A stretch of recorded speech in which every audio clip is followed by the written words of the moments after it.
repercussão dessa fala do presidente Jair Bolsonaro. Cadê o nosso ursinho? Falamos com o Ursão, agora vamos pro Ursinho. Ursinho, o Ursão tava louco de saudade de vocês. Inclusive até mandou mensagem aqui no WhatsApp falando que sem Guga não tem graça. Fiz a pergunta para a Zoe, fiz a pergunta para Paulo Figueiredo, agora eu quero saber para você. Você acha que se procurarem direitinho nos governos do PT, vão achar mesmo? Ué, já procuraram, já acharam. No mensalão, inclusive. Já teve, já desbaratinaram os temas passados. Já achou, agora, então?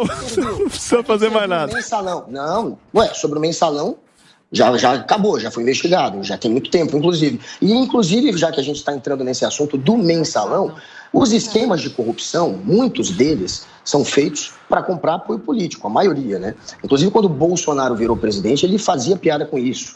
Cantava junto com o general Heleno, se gritar, pegar centrão, porque boa parte desses esquemas é para comprar apoio político do centrão. A gente sabe que o centrão é fisiológico. Boa parte do centrão só se une aos governos em troca de poupudas emendas. E o que está acontecendo neste governo? A gente tem o que está sendo apelidado por políticos e pela imprensa como o mensalão legalizado. Só este ano, o centrão vai ter à disposição deles, por via dessa emenda de relator, que é uma emenda que você não tem muita transparência, muitas vezes não sabe para onde foi e quem foi que fez aquela emenda, que emendou, né, que indicou aquela emenda. Por meio dessa emenda do relator, só este ano são 16 bilhões que estão sendo torrados para comprar apoio político. Nos últimos anos, se você somar nos últimos 2 anos com este ano, são mais de 50 bi torrados, uma boa parte, com certeza, para comprar apoio político. E aí, por conta desse sistema do orçamento secreto, começam a pipocar suspeitas, né? Denúncias de corrupção. Tem o tratoraço, os tratores comprados acima do preço de mercado.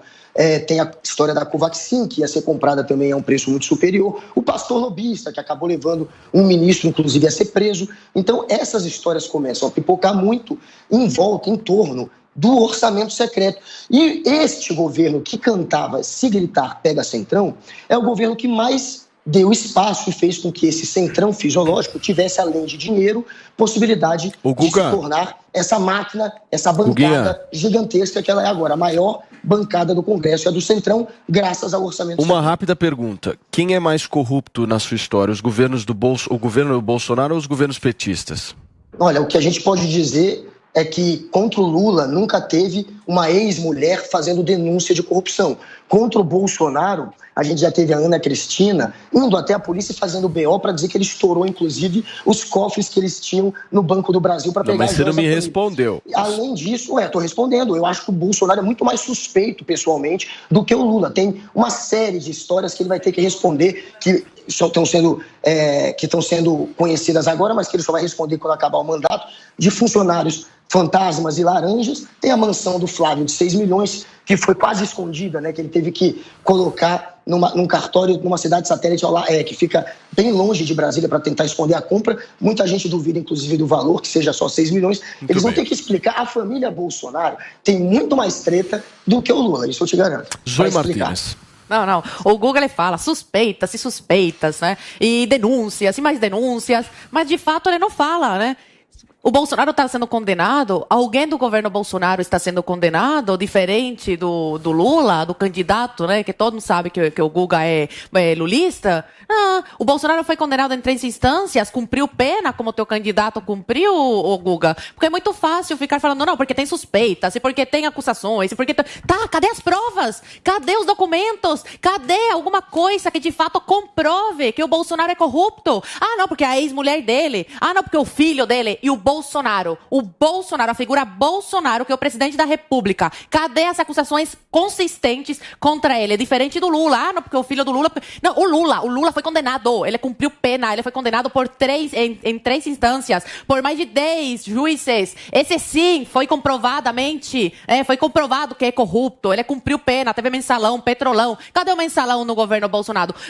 Cadê o petrolão? É lógico que em todo governo tem corrupção. É lógico que em todos tem. Não tem como você controlar isso. Agora, uma coisa é a figura do Bolsonaro, outra coisa é a figura, sei lá, de deputado, de ministro, né, colocado lá por Bolsonaro. Na questão dos ministros, e deputado é eleito pelo povo. É diferente. Ele não é Deus para ficar olhando o que cada um está fazendo. Agora, Toda vez que teve alguma denúncia contra algum ministro no governo Bolsonaro, contra algum aliado dele, ele colocou para fora do governo. Ele não ficou com essa pessoa dentro no governo. Ele falou que seja investigado e se tiver culpa no cartório, que siga o devido processo legal. Se não tiver nada, e comprovadamente que não teve nada, volta para o governo. É assim que ele faz. Ele não fica passando a mão na cabeça igual o PT faz. Então, Guga, mostra alguma coisa consistente contra o Bolsonaro. Porque eu tenho certeza que se tivesse alguma coisa, meu filho, ele já estaria destituído da presidência e já estaria na prisão, porque é isso que os surubus, como você, jornalista, né, toda a grande imprensa e o STF já teriam colocado ele para trás das grades. Então, se não tem nada, É mais narrativa. Peraí, Guga, eu vou deixar. Acusação. Eu vou deixar você falar. Quero provas. Eu vou deixar, Guguinha, você falar, mas antes o Paulo Figueiredo. Bom, é claro que você tem, como eu disse agora há pouco, corrupção em qualquer governo. Na verdade, você tem corrupção em empresa também, tá? Não é só em governo. Claro que a corrupção no governo interessa a gente porque o dinheiro é nosso. Corrupção na empresa, o dinheiro dos outros, interessa ao dono. Mas o que muda é o grau de corrupção. Eu achei a resposta que o Guga deu foi uma das coisas mais constrangedoras que eu já vi. Ele foi para um lado, foi para o outro, tentou falar de ex-mulher, ele trouxe coisa pessoal que não tem nada a ver com assunto de governo. Assim, realmente constrangedor. Importante as pessoas entenderem o que é a diferença, porque é uma diferença de magnitude, de ordem de grandeza. Enquanto no governo Bolsonaro você está falando de pode ser que tenha havido superfaturamento com emenda lá na ponta que foi distribuída pelo relator do Congresso, e pode ser, o negócio do trator já viram que não era bem isso, tanto que a ação penal não seguiu adiante, pelo menos não até agora, mas pode ser esse tipo de corrupção na ponta. O Ministério da Educação pode ser que tenha tido um cara que tenha utilizado o acesso que ele tinha, mas nem do Ministério era, e não sabe nem se envolvia o ministro. Estamos falando de coisas lá na ponta. Quando a gente fala de PT, não sou eu que estou dizendo, são as investigações oficiais mostraram isso, a investigação, inclusive o primeiro caso do Mensalão no Supremo Tribunal Federal e depois no Petrolão, a Lava Jato espalhada por todo o Brasil, as Lava Jatos espalhadas por todo o Brasil, com todos os seus defeitos, é impossível dizer que não foram levantadas diversos fatos, mas o que é importante é entender a magnitude do esquema. Enquanto você está falando de corrupção na ponta, do ladrãozinho aqui, do interior do não sei aonde, deputado que é beneficiado de alguma forma, no outro você está falando de um esquema de subversão da República. Porque o que o Mensalão e o Petrolão eram formas de comprar as instituições brasileiras e elegerem políticos aliados ao governo. Não era nem enriquecimento tanto pessoal. Claro que houve enriquecimento pessoal de alguns, inclusive o Antônio Palocci sempre detalhou bastante como é que isso aconteceu nas delações dele, tanto acho que a parte que foi homologada e depois cancelada, quanto os outros inúmeros depoimentos que ele deu como fonte primária. Mas o objetivo do PT, no Mensalão, era pagava uma propininha ali. E o Roberto Jefferson também conta bem essa história. Pagava uma propininha ali, mês a mês, para que os deputados votassem de acordo com o governo. Quando esse esquema foi desbaratado por conta da denúncia do Roberto Jefferson, eles partiram para o esquema do Petrolão, que era a mesma coisa, desvio de corrupção de empresas estatais para pagamento de propina para aliados do governo financiarem principalmente as suas campanhas políticas.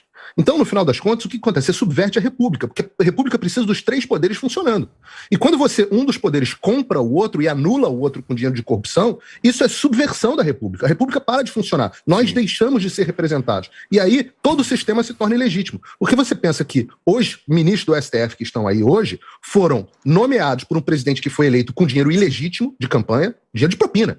E os senadores, boa parte dos senadores que confirmaram os ministros do Supremo Tribunal Federal, também confirmaram eles nas suas sabatinas e na sua confirmação no Congresso, também foram eleitos com dinheiro de propina. Sim. Então, todos os três poderes da República param de funcionar porque o PT quebrou o sistema. Quebrou com propina, quebrou com corrupção. E obviamente, tem que falar do todo o financiamento das narcoditaduras e ditaduras socialistas pelo mundo inteiro, com mais médicos, com coitada da Zoe aí, em Cuba, na Venezuela, enfim. Dá para falar sobre isso aqui um tempão. Perfeito. Guga. Mas, em resumo, a diferença é esquema de corrupção na ponta versus um esquema de corrupção maior da história que subverteu a República. Guga, por favor.